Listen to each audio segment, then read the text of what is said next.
اعوذ باللہ السمیع العلیم من الشیطان الرجیم من حمزہ ونفخہ ونفثہ بسم اللہ الرحمن الرحیم ربی یسر ولا تعسر وتمم بالخیر ربی زدنی علما والوزن یومئذ الحق فمن ثقلت موازینہ فاولئک هم المفلحون ومن خفت موازینہ فاولئک الذین خسروا انفسهم بما كانوا بآیاتنا یظلمون وَلَقَدْ مَكَّنَّاكُمْ فِي الْأَرْضِ وَجَعَلْنَا لَكُمْ فِيهَا مَعَائِشَ قَلِيلًا مَا تَشْكُرُونَ 3 آیات ہیں 8 سے 10 سورہ اعراف 8واں سپارہ۔ اور اس دن اعمال کا وزن کیا جانا برحق ہے، پھر جس شخص کے نیک اعمال کے وزن بھاری ہو گئے تو وہی لوگ فلاح پانے والے ہیں، اور جس شخص کے نیک اعمال کے وزن ہلکے ہو گئے تو وہی لوگ ہیں جنہوں نے اپنی جانوں کو خسارے میں ڈالا، اس لیے کہ وہ ہماری آیات کے ساتھ بے انصافی کرتے تھے۔ اور بلا شبہ ہم نے تمہیں زمین میں قدرت دی اور اس میں تمہارے لیے گزران یعنی گزر اوقات کے اسباب فراہم کر دیے، تم بہت ہی کم شکر کرتے ہو۔ اس سے پہلے ہم نے جو آیات تلاوت کی اس میں سوال کا ذکر اور حساب کتاب کا ذکر تھا کہ اللہ تعالیٰ سوال بھی کریں گے اور لوگوں کا حساب بھی ہوگا، اور اللہ تعالیٰ سب کچھ یعنی ٹھیک ٹھیک صحیح بیان فرمائیں گے، کیونکہ اللہ تعالیٰ کیا ہے؟ اللہ تعالیٰ غائب نہیں ہے، اللہ تعالیٰ حاضر ہے، ٹھیک ہے؟ اس کے علم و قدرت جو ہے وہ ہر ایک کو اپنے احاطے میں گھیرے میں لیے ہوئے ہے۔ اس آیت مبارکہ میں وزن کا ذکر ہے کہ اعمال کا وزن ہوگا، یعنی ہر ایک کے نیک اور بد اعمال کا وزن کیا جائے گا، تولے جائیں گے۔ اعمال کے وزن کے لحاظ سے یہ ایسی آیت ہے کہ جہاں پر ایک ایسا مقام آ جاتا ہے کہ لوگ آ کے اٹک جاتے ہیں اور پھر بہت سارے سوالات شروع ہو جاتے ہیں کہ اعمال کے وزن سے کیا مراد ہے، میزان کی شکل و صورت کیسی ہوگی، اللہ کی ترازو کیسی ہوگی، کس چیز کا وزن کیا جائے گا۔ اور ان سوالات کے متعلق کتب تفسیر میں لمبی چوڑی بحثیں کی گئی ہیں، وہاں پر آپ دیکھیں وہاں مذکور ہیں۔ ایک بات خاص کر ذہن نشین کر لینا چاہیے کہ اعمال کے تولنے کی غرض و غایت یہ نہیں ہوگی کہ اللہ تعالیٰ کو معلوم ہو جائے کہ فلاں شخص کی نیکیاں کتنی ہیں اور برائیاں کتنی ہیں، بلکہ اس کا مقصد یہ ہے کہ وہ حقائق جو اللہ تعالیٰ کے علم میں پہلے سے موجود ہیں ان کو آشکارا کر دیا جائے اور ہر خاص و عام کو اپنے اعمال کی حقیقت پر مطلع کر دیا جائے۔ اب مزید یہ کہ لوگ ایک اور الجھن میں پڑ جاتے ہیں، ایک اور الجھن کا شکار ہو جاتے ہیں، وہ یہ کہ اس وقت تو اعمال کا وجود ہی ختم ہو چکا ہوگا، تو پھر اعمال کا وزن کیسے ہوگا؟ بعض عقل پرستوں نے وزن اعمال ہی سے انکار کر دیا، مگر یاد رکھیے اللہ تعالیٰ کی بات کیسے غلط ہو سکتی ہے۔ بخاری شریف ہے، امام بخاری نے اپنی کتاب کو صحیح البخاری کو ختم ہی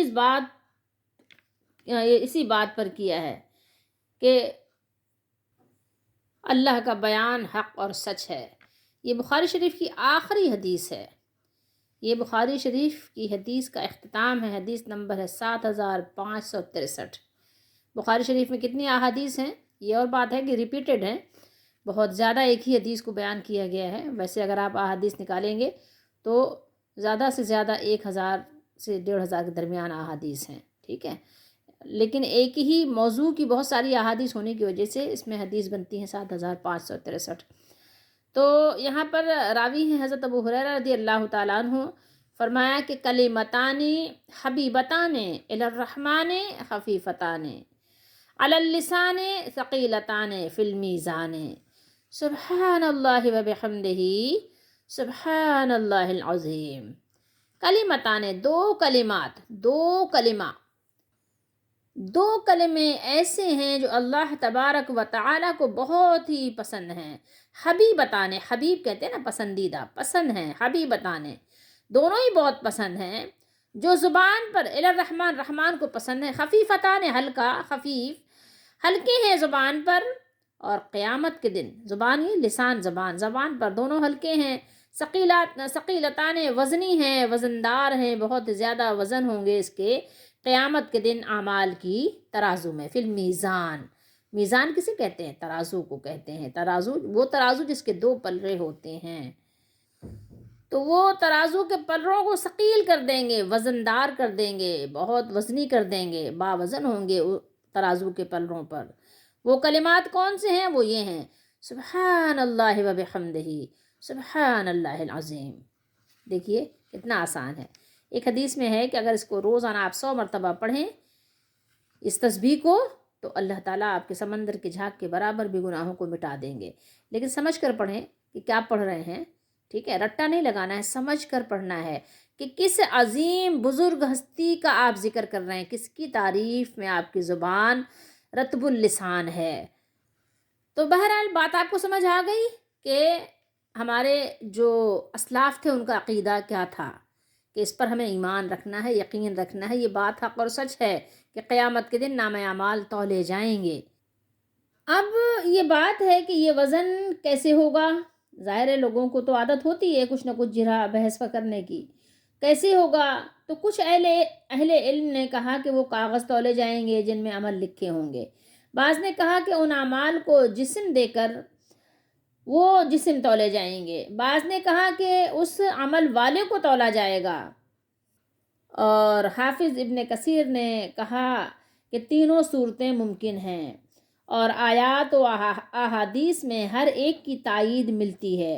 اور چوتھی صورت یہ ہے کہ خود عمل تولے جائیں، کیونکہ ان کا وجود ہے، جیسا کہ قرآن مجید میں اللہ تبارک و تعالیٰ نے ارشاد فرمایا سورہ کہف میں، وَوَجَدُوا مَا عَمِلُوا حَاضِرًا، اور انہوں نے جو کچھ کیا اسے موجود پائیں گے۔ بہرحال اب تو سائنس کی دنیا نے یہ مسئلہ حل کر دیا۔ ہوا میں تحلیل ہو جانے والی آوازوں اور اعمال کا سارا نقشہ اور ختم ہونے والی چیزوں کا وزن، سب کچھ انسان کے ہاتھوں میں آپ دیکھیں ظاہر ہو رہا ہے۔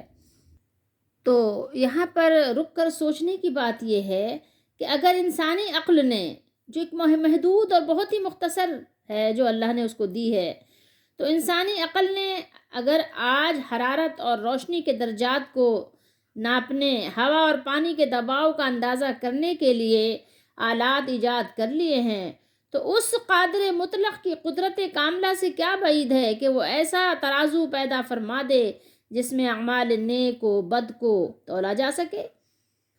تو ہمیں چاہیے کہ ہم طرح طرح کے قسم کی الجھنوں کا شکار نہ ہوں، بلکہ ان تمام باتوں کو، تمام کاموں کو، تمام چیزوں کو صحیح طور پر سمجھنے کے لیے ہمارے لیے بہت ہی سیف راستہ، سیف طریقہ، محفوظ طریقہ یہ ہے کہ جتنا کچھ اور جو کچھ اور جس طرح سے اللہ کے رسول صلی اللہ علیہ وسلم، مخبر صادق صلی اللہ علیہ وآلہ وسلم نے ہمیں بتایا ہے، صدق دل سے اس پر ایمان لے آئیں اور اس کی تفصیلات میں جانے کی کوشش نہ کریں۔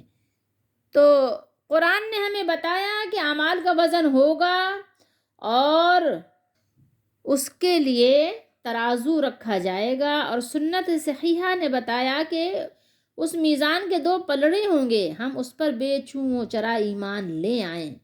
وہ ترازو کیسا ہوگا، اس کے پلڑوں کی نوعیت کیا ہوگی، اور اعمال کو کیسے تولا جائے گا، اس کے لیے ہم کیا کریں؟ اللہ تعالیٰ کی طرف سارے علم کو تفویض کر دیں کہ اللہ ہی بہتر جاننے والا ہے، ہم اس پر ایمان لاتے ہیں اور بس۔ اگر سائنس کی تحقیقات کے بعد آپ نے مانا تو کیا مانا؟ ماننے کا لطف، ماننے کا مزہ اس وقت ہے کہ اللہ تعالیٰ اور اس کے رسول صلی اللہ علیہ وسلم کی بات عقل میں آئے یا نہ آئے، اسے من و ان تسلیم کر لیا جائے، اور اسی کا نام اسلام ہے۔ سائنس سے ثابت ہونے کے بعد کسی نے مانا تو اللہ اس کے رسول کی بات کو کیا مانا؟ پھر تو لازم ہے کہ اس نے اپنی تحقیق پر تو بھروسہ کیا، لیکن اللہ کے رسول صلی اللہ علیہ وسلم کی بتائی ہوئی بات پر اس کو اتنا بھروسہ نہیں ہوا۔ والوزن یومئذ الحق فرمایا قیامت کے دن اعمال کا تولا جانا برحق ہے اور اللہ تعالیٰ کسی پر ظلم نہیں فرمائیں گے۔ مسلم شریف کی حدیث شریف ہے، حضرت عبداللہ بن عباس رضی اللہ تعالیٰ عنہما نے بیان کیا کہ رسول اللہ صلی اللہ علیہ وآلہ وسلم نے فرمایا کہ البقرۃ و سورۃ آل عمران فإنهما يأتيان يوم القيامة كأنهما غمامتان أو كأنهما غيايتان، یعنی غمامتان، یا فرمایا کہ غیایتان او کأنہما فرقان من طیر صواف۔ سورہ بقرہ اور سورہ آل عمران قیامت کے دن اس طرح آئیں گی گویا وہ دو بادل یا دو سائبان یا صفے باندھے ہوئے پرندوں کی دو جماعتیں ہوں۔ اس طرح سے آپ صلی اللہ علیہ وآلہ وسلم نے ارشاد فرمایا۔ ومن خفت موازینہ، خفت خفیف اردو میں بولتے ہیں نا آپ، ہلکا۔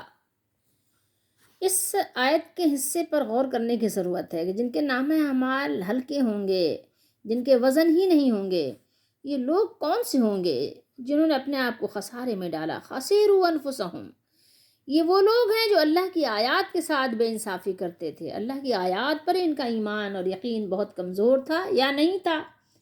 آیات الہی سے بے انصافی اور ظلم کرنے کا مطلب یہ ہے کہ وہ ان آیات میں غور و فکر بھی نہیں کرتے تھے، ہدایت کی جو روشنی ان میں موجود تھی اس سے فائدہ بھی نہیں اٹھایا ہی نہیں، اٹھانے کا وقت تھا اس کو ضائع کر دیا، بلکہ ضد اور دشمنی کے باعث ان آیات سے منہ موڑتے رہتے تھے۔ آج آپ غور کر لیجئے، اللہ تعالی ہم سب کو سمجھنے کی توفیق عطا فرمائیں۔ ہمارے لیے عبرت پذیری کے لیے اتنی بات بھی کافی ہے کہ ہم عبرت کی آنکھیں کھولیں، ورنہ پھر اسی حال میں اگر مر گئے تو ہمارا اور آپ کا کیا بنے گا۔ وَلَقَدْ مَكَّنَّاكُمْ، مکین، مکان، مکن یعنی بسانا، ٹھیک ہے، ہم نے تمہیں زمین میں قدرت دی، تم کو زمین میں کیا کیا، تم کو بسایا زمین میں، اور تمہارے لیے گزر اوقات کا سب کچھ تمہیں دیا جو تمہیں دنیا میں ضرورت تھی، جس سے زندگی کی گاڑی آگے چل سکتی تھی، سب کچھ اللہ تعالیٰ نے عطا فرمایا۔ اپنے احسانات کا یہاں ذکر فرما کر اپنے بندوں کو شکر گزاری کی اللہ تعالیٰ ترغیب دے رہے ہیں، یعنی وہ ذات پاک جس نے تمہیں اس کرۂ ارضی پر آباد کیا اور مزید برآں اس میں زندگی کی رویدگی کی وہ صلاحیتیں عطا فرما دیں، ودیت فرما دیں کہ ضرورت کی ساری چیزیں اس سے اگتی ہیں، کہیں جانا نہیں پڑتا، کسی ستارے پہ کسی چاند پہ نہیں جانا پڑتا کہ کچھ لینے کے لیے کسی دوسری دنیا میں جانا پڑے۔ جہاں آپ رہتے ہیں اللہ تعالیٰ وہیں پر آپ کے لیے سب کچھ انتظام فرما دیتے ہیں، عطا فرما دیتے ہیں۔ جو بھی چیز چاہیے جا بجا، پانی کے چشمے ابل رہے ہیں جگہ جگہ، آپ دیکھیں پانی کے لیے آپ کو کہیں دوسری دنیا میں نہیں جانا پڑتا۔ سوچئے جہاں آپ رہتے ہیں وہیں پہ زمین آپ کھودتے ہیں، کنویں سے چشمے جاری ہو جاتے ہیں، پانی کے چشمے ابل رہے ہیں۔ دیکھیے آپ غور کیجئے کیسی یعنی اللہ کی قدرت ہے۔ پانی آپ کی زندگی کی اشد ضرورت ہے، اس کے بغیر زندگی ممکن نہیں ہے، تو اس کے احسانات عظیمہ کے پیش نظر تم پر واجب تھا کہ تم اس کے احکام کی تعمیل میں ذرا بھی سستی نہ کرتے، لیکن یہ کتنی افسوسناک بات ہے کہ تم پھر بھی ناشکری کرتے ہو، کسی اور کے در پہ چلے جاتے ہو، اپنے مالک کو پہچانتے بھی نہیں، مانتے بھی نہیں۔ کیسی بڑی کہنا چاہیے ناکامی اور کتنا بڑا خسارہ والا کام آپ نے کیا، کتنے بڑے خسارے کا سودا کر لیا آپ نے، ایسا کیا اپنے مالک کے ساتھ، ایسا کیا۔ سوچئے، پھر سوچئے، جس نے سورج چاند بنایا، جس نے تاروں کو چمکایا، جس نے پھولوں کو مہکایا، جس نے چڑیوں کو چہکایا، جس نے پانی کو برسایا، جس نے سارا جگت بنایا، سوچئے ہم اس مالک کے گن گائیں اور اسی کے سامنے اپنے سر کو جھکائیں۔ کائنات کی تمام نعمتیں انسانوں کے لیے ہیں۔ اللہ تعالیٰ اپنے بندوں پر اپنے احسانات کو گنواتے ہیں، شمار کراتے ہوئے فرما رہے ہیں کہ اس نے زمین کو ٹھہرنے کی جگہ بنا دیا، اس میں پہاڑ بھی بنا دیے، نہریں بھی بنا دیں، اس میں مکانات اور محلات بنا دیے، اس کے نفع بخش چیزوں کو انسانوں کے لیے حلال کر دیا، مباح کر دیا، جائز کر دیا۔ اللہ نے ان کے لیے بادلوں کو مسخر کر دیا تاکہ وہ ان کے لیے زمین سے رزق نکالیں۔ بادل سے پانی برستا ہے، بارش ہوتی ہے، اور پھر اس سے زمین طرح طرح کے نباتات اگاتی ہے۔ اللہ نے اس میں ان کے لیے اسباب معیشت، دنیا کے گزارنے کے اور کمانے کے مختلف طریقے مہیا کر دیے کہ یہ لوگ تجارت کرتے ہیں اور حصول دنیا کے لیے مختلف انواع و اقسام کے اسباب کو اختیار کرتے ہیں، اور اس کے باوجود اکثر لوگ اپنے رب کا بہت کم شکر ادا کرتے ہیں۔